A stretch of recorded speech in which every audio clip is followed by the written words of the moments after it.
Hello, मैं प्रमीत। आप देख रहे हैं इकोटॉक्स। अगर आप ये सोचते हैं कि आपका राजनीति से कोई लेना देना नहीं, तो एक बार फिर से सोचिए, क्योंकि महंगाई, खराब कानून व्यवस्था, बेरोजगारी, स्वास्थ्य सेवाओं और शिक्षा की स्थिति, नशा, गैंगस्टर, ये सब राजनीति की देन है। अगर आज नहीं तो कल आपको राजनीति के बारे में सोचना ही पड़ेगा।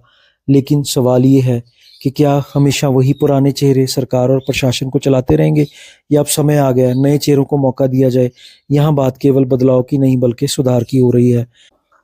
आप समाज में कुछ भी करते हो, किसी भी प्रोफेशन में हो, छात्र हो, व्यापारी हो, नौकरी करते हो, रिटायर्ड हो या बिल्कुल खाली बैठे हो, आप राजनीति से अछूते नहीं रह सकते, क्योंकि राजनीति आपको सीधे तौर पर हर हाल में प्रभावित करती है। पंजाब की राजनीति का जो रूप हमने पिछले 40-50 सालों में देखा है, उससे बड़ी संख्या में लोग सेटिस्फाइड नहीं है। और अब जब हम किसी चीज से संतुष्ट नहीं होते, सेटिस्फाइड नहीं होते, तो क्यों ना हम खुद आगे आकर उसको ठीक करने की कोशिश करें। चुनाव के दौर में जब तक आप वोट नहीं डाल देते, तब तक आप एक वैल्यूएबल वोटर हो। लेकिन जैसे ही आपने वोट डाल दिया, आप एक आम से नागरिक बन जाते हो, जिसकी अब किसी को जरूरत नहीं। सिस्टम ही ऐसा है कि आप वोट डालने वालों से कोई जवाबदेही नहीं ले सकते। उनकी योग्यता और नीयत परखने का कोई पैमाना भी नहीं है। फिर 5 साल तक आपको या तो उनके खराब कामों की आलोचना करनी होती है, या मजबूरी में उनके पक्ष में नारे लगाने पड़ते हैं। और अब तो हालात ऐसे बन गए कि हमारे और आपके जैसे लोग अंदर ही अंदर ये सोचने लगे कि क्यों ना अब हम खुद सिस्टम में आगे आएं। क्यों ना ऐसे नागरिक चुनाव में उतरे जो अपने इलाके के लोगों को जवाबदेह हों, ना कि किसी पार्टी की हाईकमांड को। आने वाले समय में ऐसा लग रहा है कि वोटरों का भरोसा या तो आजाद उम्मीदवारों पर होगा, या नए चेहरों पर। नए चेहरों से मेरा मतलब सिर्फ नौजवान नहीं, बल्कि समझदार बुजुर्ग भी हो सकते हैं। अब बात करते हैं कि ये स्थिति क्यों बनी।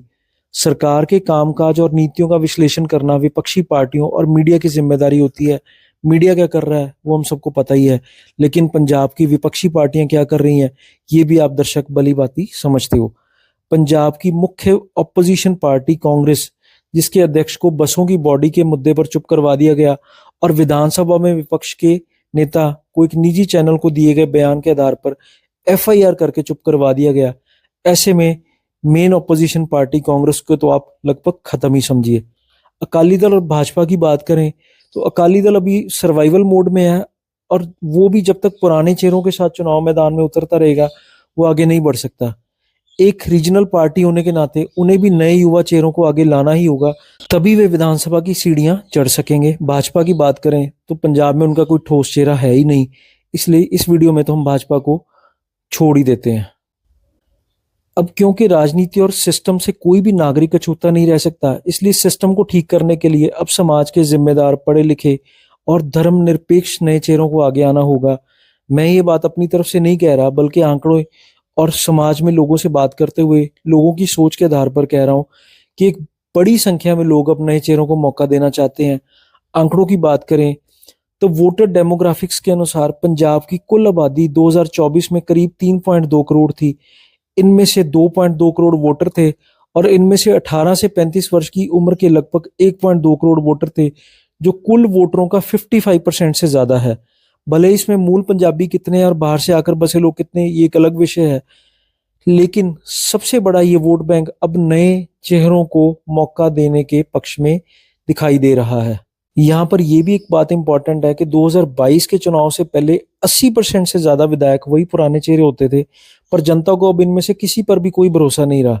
CSDS लोक नीति पंजाब स्पेसिफिक युवा सर्वेक्षण 2023 की एक रिपोर्ट के अनुसार 76% नौजवानों का ये कहना है कि वे पुराने नेताओं और परिवारवाद की राजनीति से उब चुके हैं।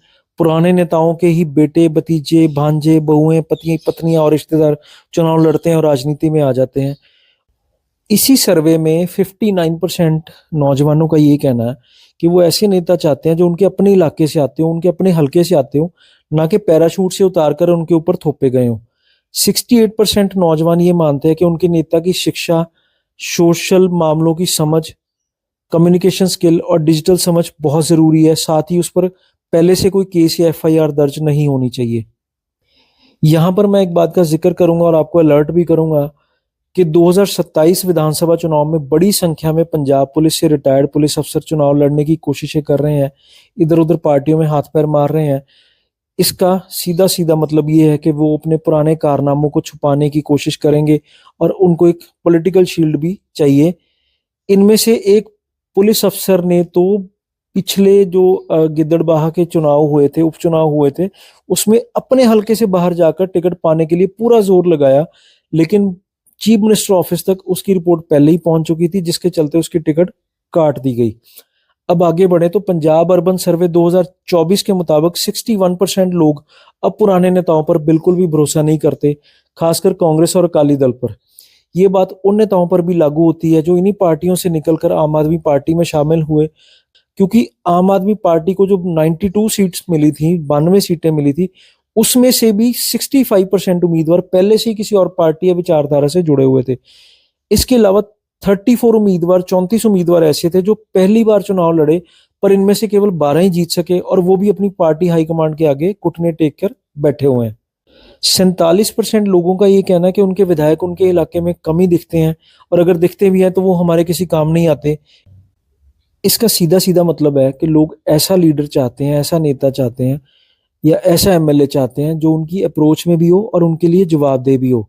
इसी तरह भ्रष्टाचार और पब्लिक इमेज से जुड़ी एक संस्था है ट्रांसपेरेंसी इंडिया, उसकी एक रिपोर्ट है जिसमें 72% लोगों ने कहा है कि उनके हलके के विधायक या काउंसलर ज्यादातर किसी न किसी करप्शन या सिफारशी कामों में जुड़े रहते हैं।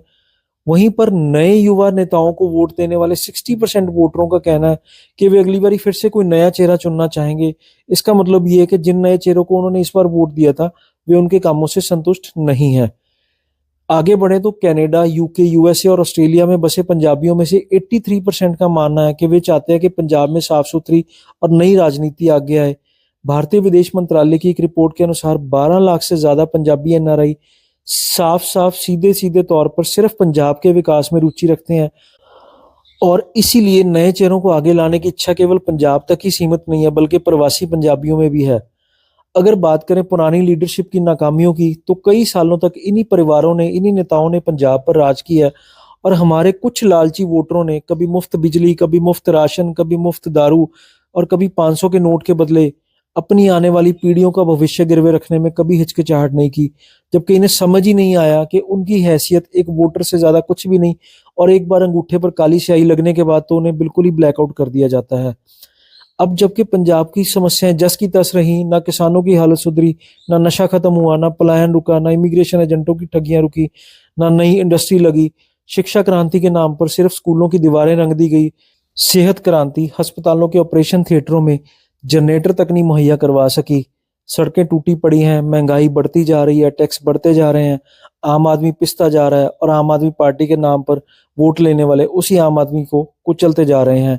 अब बात करते हैं नए चेहरों के सामने आने वाली चुनौतियों की। दो सबसे बड़ी चुनौतियां जो उनके सामने है, पहला है पैसे की कमी और दूसरा है गोदी मीडिया।